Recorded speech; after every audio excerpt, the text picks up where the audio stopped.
because we have, let's say, a lot of application, and the augmented reality also will impact that. But we have a lot of application, voice over IP, let's say that, video, any media, okay. Who needs effectively to have a fast response time, okay? BERT, as I said, we got a lot of frames that we are sending from point A to B, and we come there. Link qualification, effectively, we can apply a pass-fail criteria if we exceed the 10-12 data of transmission, okay? So I'm making it speed because I'm overpassing by 37 seconds right now, okay? This type of tools now, they are also capable to check the Ethernet compliancy. Do you have the right IP address? Are you in the right subnet mask? What is the class of PoE? What is, are you capable to ping, and so on and so on. So we have embedded a lot of, let's say, discovering technology in order to be sure that the new device you are implementing in your old link with your new data rate will have its place. PoE, yes, we are capable to measure it in real time, and we are also capable to make a measurement of the class of PoE, class A, B, and so on, and the direct current. As a conclusion, and I will not exceed by far, testing effectively the old cabling Cat 5e, Cat 6 heals pretty well. Certification is effectively cumbersome, but it's the must to do. Qualification is really enough in order to check if your links will be able to support what you need for your mission critical. All right.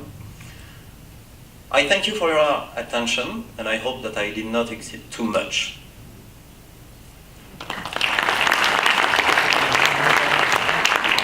It was quite interesting anyhow, so you answered many of our questions we have from time to time. I'd like to ask Mr. Gauthier Humbert from Legrand, please. I think you are wearing the Legrand hat right now, not the Pixie one, right? Yeah. Okay.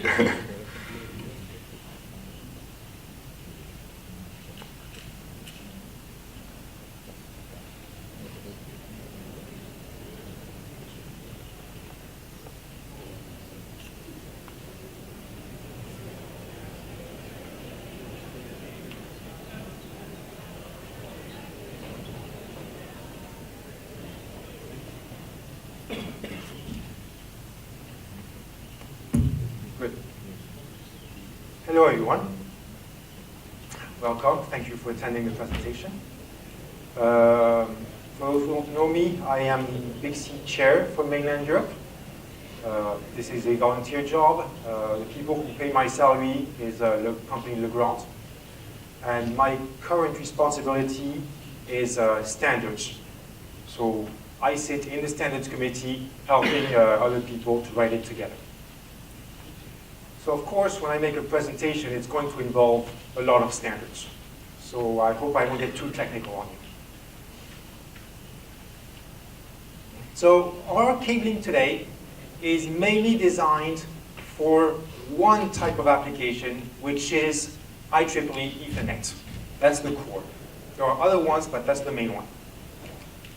IEEE ratifies Ethernet on cables. That's 802.3. But it's also ratifying wireless, 802.11, all the access points we buy at home. These are the guys who defined how they work. Today, we are going down up to 40 and 100 gig on fiber, 25G and 40G on copper. There's a new one which goes up to 400G on fiber. And now we're also looking at PoE. PoE is also invented by the same guys because they decided that the access points right here would be able to deploy in a much faster method if you tell the customers they need only one cable and not two.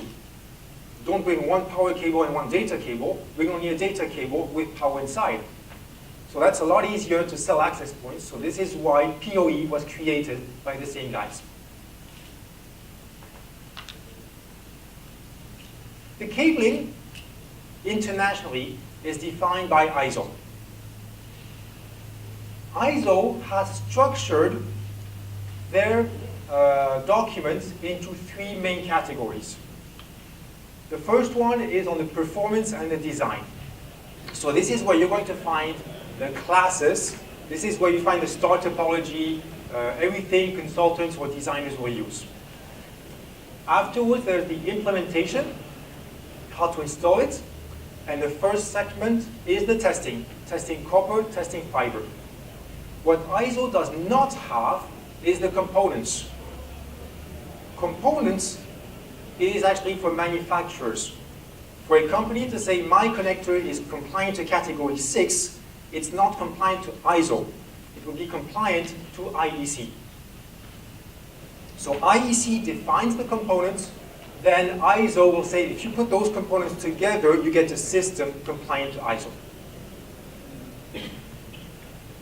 Here, we are part of the ISO, generally, international. We're also part of CENELEC for Europe, which is very similar to ISO. On the other side of the Atlantic, there's TIA. TIA has the same structure: design, implementation, validation. But they have something else. They also have components. So in theory, the Cat6 connector in TIA could be different from the Cat6 connector in ISO. Of course, everybody talks together, and we try to do things intelligently so they are similar. But most products are not identical. So there are differences between TIA compliance and ISO compliance. The one thing that they do now is to use IEC, the same as for ISO, for the mechanical aspects. In the past, you could have had a connector compliant to ISO, which would not work with a plug compliant to TIA. That's stupid. So of course now they say, no, let's just use the IEC for the shape of the plug, durability, resistance, all of this, and then we can just have our separate performance.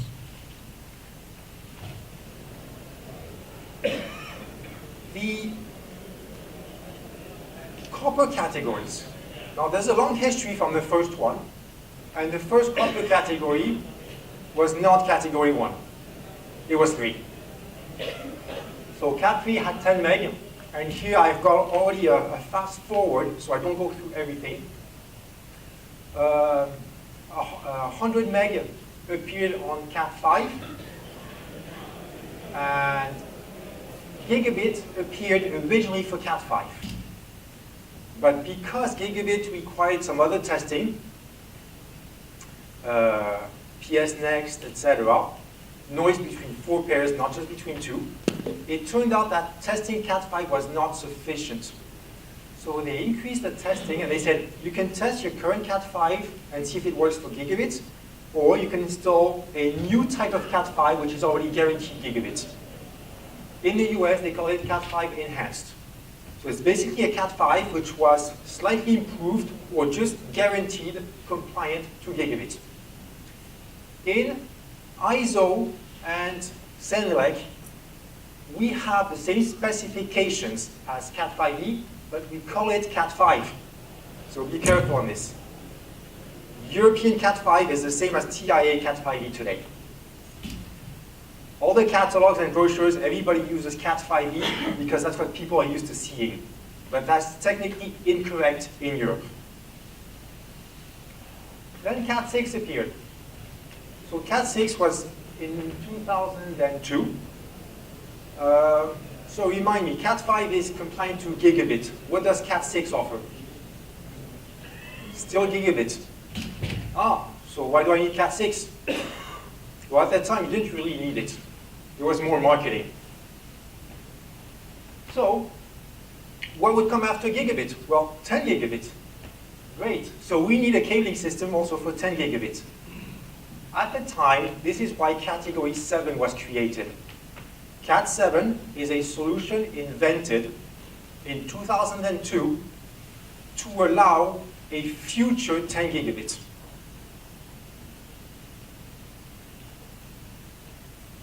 Now, at the time, we didn't know the frequency needed for 10G. So there was a decision made to say, let's go to 600 megahertz, that should be sufficient. Great, good choice.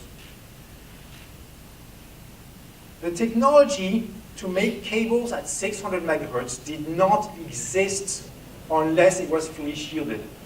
UTP was not capable of reaching that frequency in 2002. And the other problem is that the connectors, those RJ45s, by the way, RJ45 is not a term. Who knows the real name? 8P8C. RJ45 doesn't exist. So that connector, the 8P8C, that we call RJ45, everybody said it's a telephone connector that will not go up to that frequency. It's not possible. So there was a choice made to invent two other connectors. You've seen those around probably. So category 7 was created with only shielded cables with two connectors which are not the RJ45 in order to provide a solution for a future 10 gigabit. Let's move on now, and let's see 10 gigabit appears in 2008, 6, and category 6A appears in 2008. And the documents for 10 gigabit, actually Cat 7A appeared also that same year. The documents for 10 gigabit say that it will function on different types of cabling. And here we have to understand the market.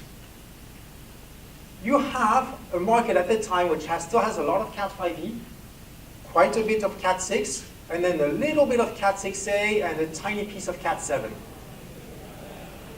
Now, you're an active equipment manufacturer, and you want to sell a switch compliant to 10 gigabit. Do you want to tell your customer he has to throw away his old cabling and put new one inside? No, you want to tell him keep the old cabling, it will probably work. So this is why there was a possible compatibility with category 6. You had to retest it to 500 megahertz, retest Alien X, but it was possible. Then of course it would be allowed on Cat 6a, which is designed for 10 gig, and of course 10 gig is also compliant on category 7. One issue, when you create a whole system, you need the same category from one end to the other one. So a class EA, which is made of Cat 6a, would have Cat 6a components end to end. A class F would have Cat 7 components end to end, including the patch cords on each side, and including the connectors of the patch cords. So now you look at the market, once again, and you ask the switch manufacturers if they want to make a switch which has connectors for this big piece of the market or other types of connectors for this tiny piece of the market. Geez, I wonder. So of course, they all made switches 10 gigabit with the RJ45 connector. So, which means that as soon as Cat 6a was available on the market as a system, the Cat 7 became more expensive for actually less guarantees on 10 gigabit. Cat 7 offers other guarantees for other solutions. But for 10 gigabit, it's not the cheapest solution available. Cat 6a was going to win. So, we needed another solution for the future. What was the future? 40 gigabit. 40 gigabit, we knew at the time was going to be around 2 gigahertz. It was already known. Products could not go up to that frequency. So Cat 7a was created around 1 gigahertz, so defined to 1 gigahertz, with those similar type of connectors that we saw on Cat 7 to offer the highest frequency available on the market. So customers could say, well, if I only want 10 gigabit, I'll stick to Cat 6a. If I want 10 gigabit and I want also higher frequencies for the future, I can go for a Cat 7a. 2016, 2.5 and 5G appears. Who knows what this is about?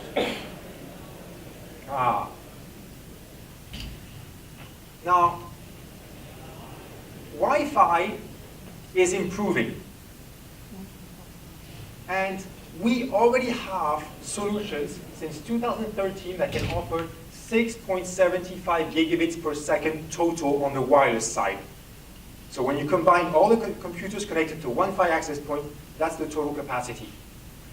So if you have 6.75 on one side and a cable of only 1 gigabit on the other side, you've got a bottleneck. So you'd say to the customers, well, no, you want to cable it with category 6A. But again, you go into the argument of telling the customer, if you want to buy the latest access point, you have to change the cables. They don't want to do this. Customers want to say, no, I can just plug it in and keep the old cables, so it costs me less money. So 2.5 and 5 gigabits per second were created to allow people to install new access points on existing cabling. And it goes more on a best guess. So you say if you have a Cat6 and it's short, probably it will accept 10 gigabits or 5 gigabits. If you have a Cat5e and it's long, it won't accept 5 gigabits, probably. But you never know. And then in between, it's just shades of gray. And if you want to be certain, you can test it. You can talk to the testing manufacturers out there. They'll tell you how to do it. So this allowed deployment on Wi-Fi on existing cabling.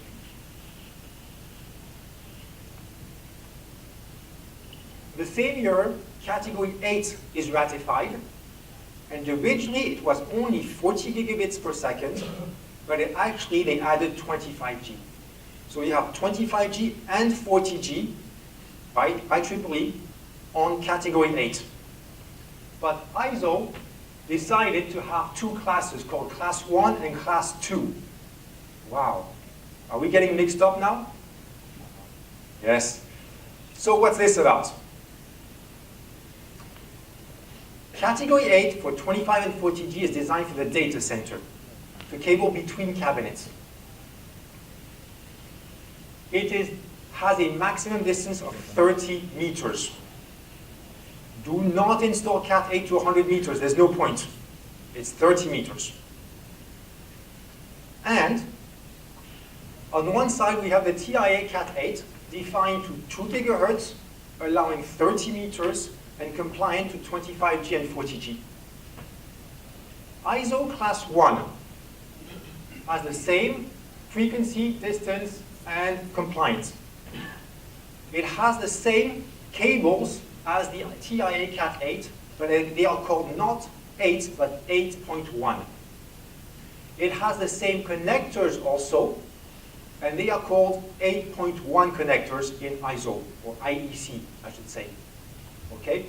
So these two, Cat 8 and Class 1, are identical.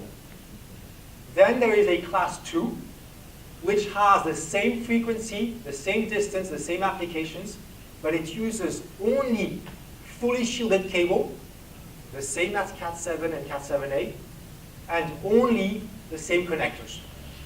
So the customer has a choice between the two systems. What comes after Cat 8? Well, today, I can tell you that no one is working on a Category 9. I don't know if it will exist one day. I'm just saying that today, we don't care. It's not an objective. But there's a problem, is that 40 gig is 30 meters, and on the horizontal, we're limited to 10 gig. Why can't we find something else? Well, it turns out that because there's a 25G available, we know that it could work further than 30 meters. And you will see a 50-meter limit, probably, very likely, for Category 8. So 25G on Category 8 for 50 meters, and this will be to be used in office space for special requirements, really.